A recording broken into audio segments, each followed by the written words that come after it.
After giving birth बहुत emotions आपकी fluctuate करती हैं क्योंकि हार्मोनल लेवल्स में चेंज है, आप फटीग्ड हैं। कई बारी बर्थ थोड़ा डिफ़िकल्ट होता है, थोड़ा डिसअपॉइंटिंग भी होता है। जैसे हमने विजुअलाइज किया हुआ है वैसा नहीं होता। कभी कभी कुछ हमारे बर्थ के टाइम पे हमारी बॉडी में ऐसी कुछ कॉम्प्लिकेशंस आती हैं। कभी कभी बेबी को कुछ अननेसेसरी सडन छोटा मोटा प्रॉब्लम आ जाता है।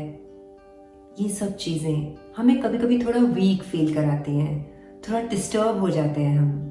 बट किसी किसी के लिए ये थोड़ा रहता है, किसी किसी के लिए ये बहुत बड़ा बन जाता है। और इस समय पे जो हमारी एक्सटेंडेड फैमिली, जो हमारे पेरेंट्स, जो हमारे पेरेंट इन लॉज, उनका रोल है वो बहुत इम्पोर्टेंट है। तो आज मेरा बहुत मन किया कि मैं सब ग्रैंड पेरेंट्स से बात करूं। वो ग्रैंड पेरेंट्स भी हो सकते हैं, आपकी एक्सटेंडेड फैमिली में कोई आपके बेबी को बहुत ज़्यादा ख्याल करने के लिए a part of their life भी हो सकते हैं। सो पहले and most important thing, congratulations to all grandparents. आप सब दादा दादी, नाना नानी, बुआ, सबको बहुत बहुत मुबारक हो, क्योंकि आपका ग्रैंड चाइल्ड आया है, आपकी जनरेशन आगे बढ़ी है और वर्च्यू बेबी आया है, संस्कारों से भरपूर आया है। आपके बच्चों ने बहुत मेहनत की है ये 9 मंथ्स इस बच्चे को इतना प्यार और संस्कार, खुशी भी देने के लिए, और बहुत रेस्टेड फील कराया है, बहुत वेलकम्ड फील कराया है। एंड आप उनका सपोर्ट बने हैं अभी तक। बट कुछ छोटी छोटी चीज़ें हैं जो मैं आप सबसे शेयर करना चाहती हूँ, जस्ट बिकॉज मेरा वो पर्सनल प्रोफेशनल एक्सपीरियंस भी है।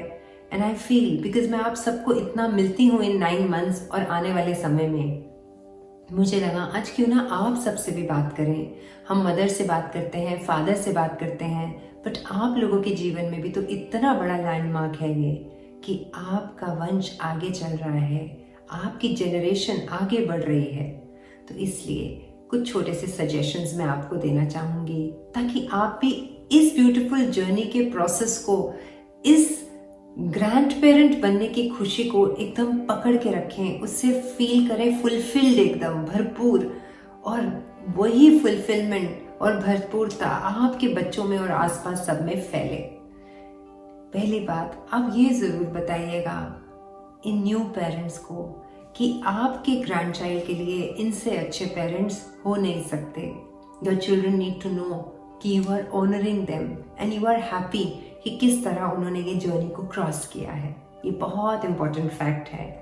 दूसरा, आपका इंटेंशन जो है वो बहुत अच्छा है, बट आप अपने बच्चों को ये बताइए, वो न्यू पेरेंट्स ये सुनना चाहते हैं आपसे कि आपकी जो जर्नी है ये पेरेंटहुड की, ये बहुत टायरिंग और चैलेंजिंग होती है, बट ये बहुत रिवॉर्डिंग भी होती है।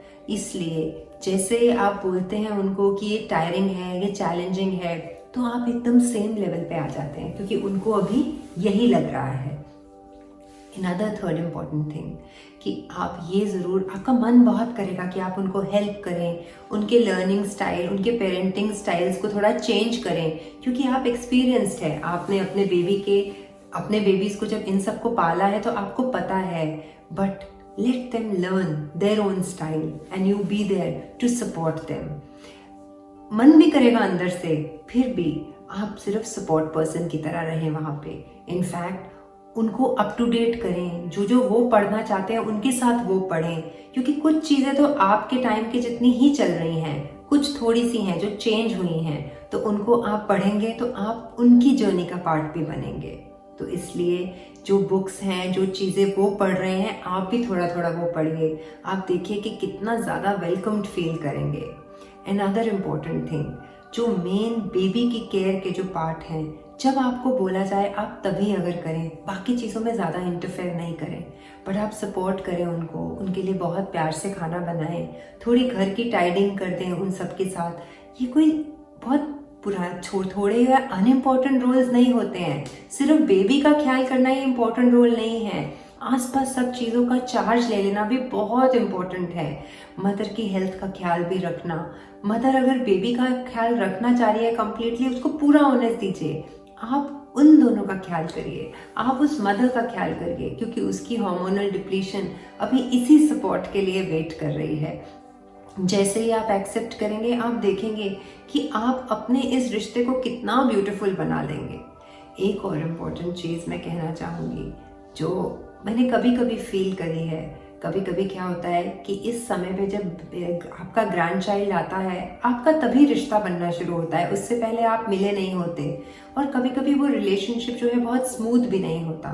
कई बार तो मैंने देखा है कि कोई आते भी नहीं है, कोई आप आना चाहते हैं बट नहीं आ पाते हैं, कुछ भी प्रॉब्लम हो सकती है।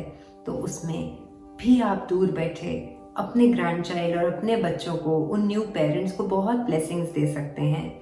उनके लिए कोई हेल्प भेज दीजिए, कोई और भेज दीजिए, उसका ट्रैवल एक्सपेंस ले लीजिए, कोई ऐसे सामान चीज़ें भेज दीजिए जो उनकी रियल नीड है उस समय पे, क्योंकि थोड़ा बहुत फाइनेंशियल चैलेंजेस भी इस समय पे जब नया बेबी आता है तो होते ही हैं। तो वो मदर की केयर के हिसाब से भी हो सकते हैं, ज़रूरी नहीं कि बेबी के पॉइंट ऑफ व्यू से गिफ्ट्स भेजें। तो आप देखेंगे कि आपने ये छोटी छोटी चीज़ें अगर करी, आपने अपने मन में उन न्यू पेरेंट्स को ब्लेसिंग्स दी, उनको एक्सेप्ट किया, उनके पेरेंटिंग स्टाइल को एडमायर किया, अप्रिशिएट किया, चाहे आपको वो थोड़ा बहुत गलत भी लग रहा हो, फिर भी आपका रिश्ता अपने ग्रैंड चाइल्ड से ही नहीं, अपने बच्चों से, उन न्यू पेरेंट्स से भी बहुत ब्यूटीफुल टर्न लेगा। तो मैं आपसे बहुत छोटी भी हो सकती हूँ, बट स्टिल आपको मैं ये बहुत प्योर इंटेंशन से एक सलाह दे रही हूँ, एक एक्सपीरियंस शेयर कर रही हूँ, क्योंकि मैं न्यू पेरेंट्स के साथ बहुत शेयर और डिस्कस करती हूँ। They are all yearning to have good wishes and blessings from you. So आप वर्च्यू बेबी लेकर आए हैं, पेरेंट्स वर्च्यू पेरेंट्स हैं, तो आप भी तो वर्च्यू बेबी के ग्रैंड पेरेंट्स हैं, तो आप भी तो बहुत स्पेशल हैं। ये रोल आपके लिए भी बहुत इम्पोर्टेंट और स्पेशल है, और आपकी जर्नी में एक लैंडमार्क है ये। तो इसको उतने ही पॉइज से, पीस से, जॉय से, हैप्पीनेस से, सारे प्योर संस्कार से मनाएं, तो आपको बहुत अच्छी फीलिंग आएगी।